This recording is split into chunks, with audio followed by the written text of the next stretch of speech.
There was one feature that I think was just completely blows all of the other ones out of the water. And the crazy thing is, nobody was talking about this one. I got an email from YouTube inviting me to this thing called Made on YouTube, which is an exclusive annual event where they announce what is coming in YouTube in the next months and in early 2025. Hopefully, if they're consistent on the timeline. YouTube wanted to give me an all expenses paid trip to New York. Give it to me.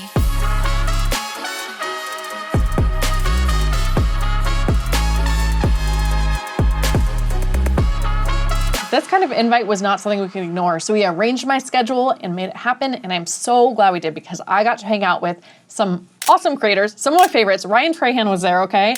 I got to meet Jenny Hoyos, Patty Galloway, a ton of people that I respect and enjoy their content so much, and I got to talk to them along with a bunch of YouTube engineers. So there are a lot of videos on YouTube now about these new features. Even YouTube put out one the day after this event explaining what all the features are to the wider public. But the difference is I got to play with these features after the presentation. I think the presentation was a little bit longer than what they're showing on YouTube now.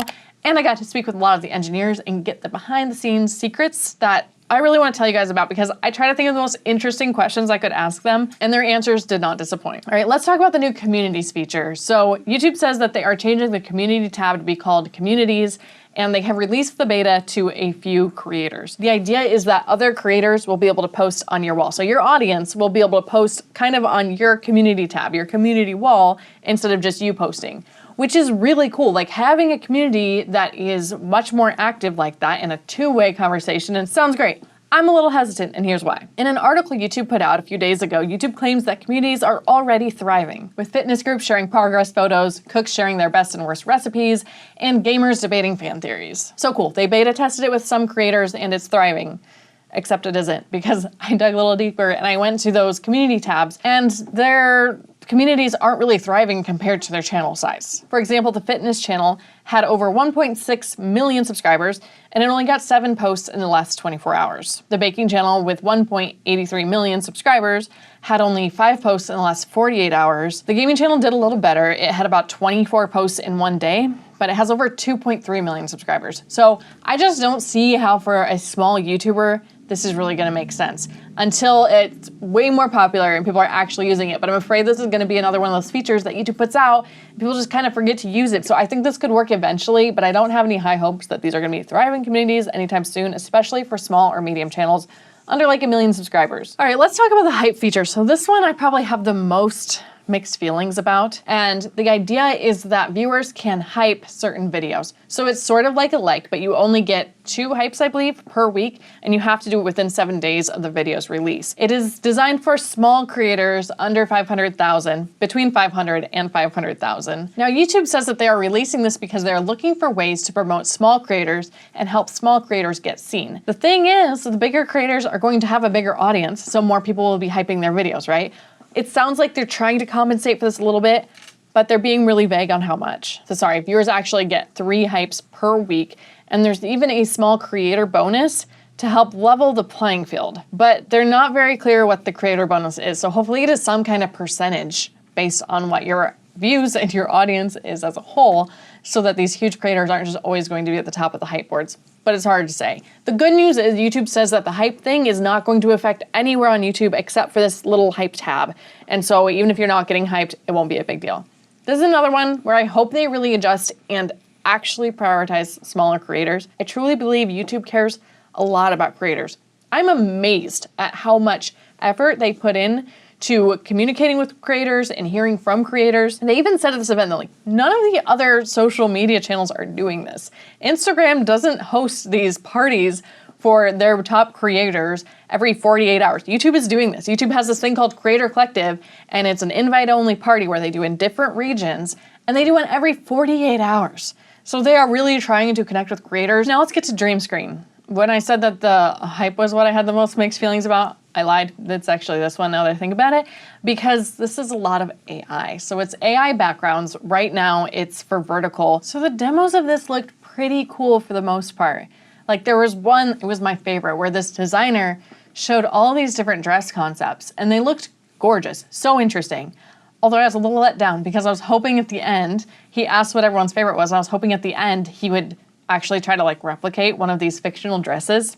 but he didn't. It was just kind of the end of the video. And so you can see that there's ways this feature could be so cool, but I just don't know if people are utilizing it that way or if they ever will. Now I know it's like incredibly early to say that, but from what we've seen with AI, it feels like there's just a handful of people that are using it really well, and everybody else is using it in a way that really lowers the quality of their content. And honestly, even some of the demos at the event were a little bit jarring, and I just don't think that the animations they used matched the kind of content they were doing, and I think it took away from the quality of the content. However, we are going to spend a lot of time thinking about the best ways this could be used for different niches and help you navigate that in 2025, because this is going to really make it easier to access some higher level graphics and a lot more visual variety on YouTube really easily. Now, I'm hesitant towards pretty much all technology, particularly AI. Call me a grandma, but I think this is like any AI. It can be really helpful if you're using it correctly, but you gotta make sure you aren't lazy with it because it has just as much ability to do a lot of damage. Okay, AI dubbing. I don't think this one's gonna change our entire strategy for 2025 like some of these features,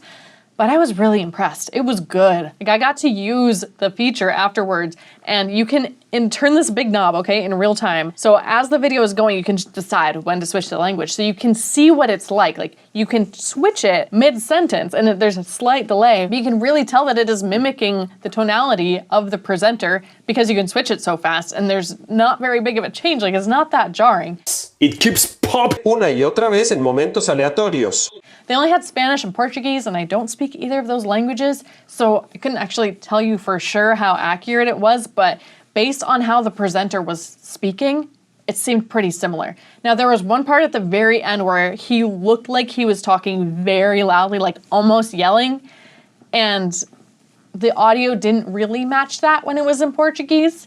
It was a lot higher, but not really as high as it looked. It looked a little bit mismatched. National Geographic que pode ficar sentado por horas tentando capturar evento. But if you weren't looking at a screen, like it was a podcast, I don't think you'd be able to tell the difference. They really nailed this on the tonality, at least so far. So I'm curious to see if they're gonna keep going with it and how many languages they're gonna add. They're saying they're going to add French, Italian, and more. And right now they already have Spanish and Portuguese, although I don't think it's released at all yet, unless there's a small beta group. So hopefully, YouTube will be more accessible to everybody all over the world and not in an awkward way or just subtitles. You'll be able to actually kind of see how somebody is presenting something and get a bit of a taste of their personality in your own language. Okay, then they announced GIFs powered by Jules.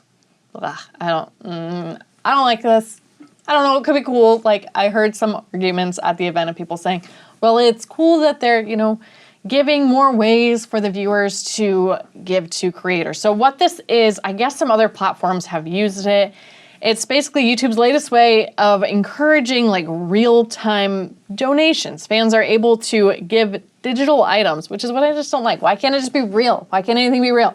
So they're giving digital items to their favorite creators. The difference is that they're making it all convoluted with this new gifts system. So they're saying it's gonna be a fun way to actively participate and add more energy into the streams. That's how it's pitched, but I kind of feel like it's just another way for YouTube to take a cut and maybe make the cut that they're taking even more confusing, because if you put a dollar amount to these digital things like stickers or gifts, then that's more confusing if they take a cut of that than if somebody gives you $10 and you see that you only got $6 in your bank account. Okay, but I'm done complaining because whatever. Okay, going on to the inspiration program. So this is something they're calling inspiration, and it's kind of like another tab of Studio. And here YouTube is suggesting video ideas that are prepackaged and they think will do well. Really interesting. So I played with this one too, and it would show like 3 video ideas. And it would say this one has a high chance of doing well, this one has a medium chance of doing well, and this one has a low chance of doing well. I'm sure they're gonna have some kind of disclaimer in there that they don't really know what the chances are. And I guess chances inherently implies that they're not sure. But it'll be like, give a thumbnail suggestion, a title suggestion, and even some outline and bullet point suggestions. And you can type in different things about your niche, and it's apparently customized to your channel. YouTube has a lot of data on their viewers, so I imagine this could be good if they really follow through and make it excellent. But for now, I think there's other tools that do a better job. But it's not released yet, and this was one where they were really vague on the release date. Even in the articles they published later, a lot of the stuff said, in the coming months or early 2025. This one, I couldn't find anything about the release date, so I just don't know how far along they are with it. And I hope people use it as inspiration when it does come out, instead of just like, there's my video idea. I don't know, I just don't want all the creativity on YouTube to be completely squashed, although I know it would be nice if it was easier to make videos without so much creative block. But we have other ways for that. I love Spotter. I think Spotter is the best software for dealing with creative blocks. Okay, but there was one feature that I think was just completely blows all of the other ones out of the water. And the crazy thing is that after the presentation, when all the creators were hanging out and saying, what was the thing you were most excited about? Nobody was talking about this one. And I would say, I'm most excited about the episodic content. And they would say, I don't really know how to apply that to my channel, which makes sense. Like, this is brand new. It's understandable that no one's really thought about this yet because we heard about it 20 minutes prior.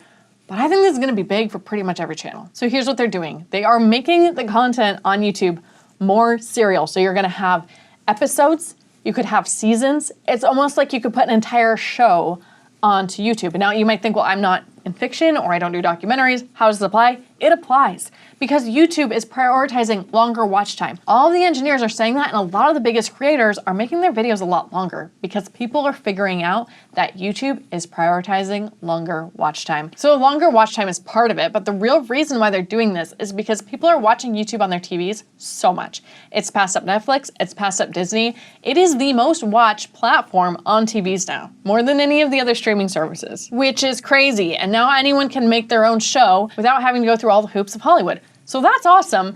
And I really think it applies to education channels and kind of more casual entertainment channels. Like if you're doing a hobby or kind of vlog style or fitness, I really think that you can do episodic content with a little bit of planning and you're gonna get ahead of the game. I spoke with one of the engineers, I believe he may have been the head engineer, and I asked him, what do you wish creators understood more?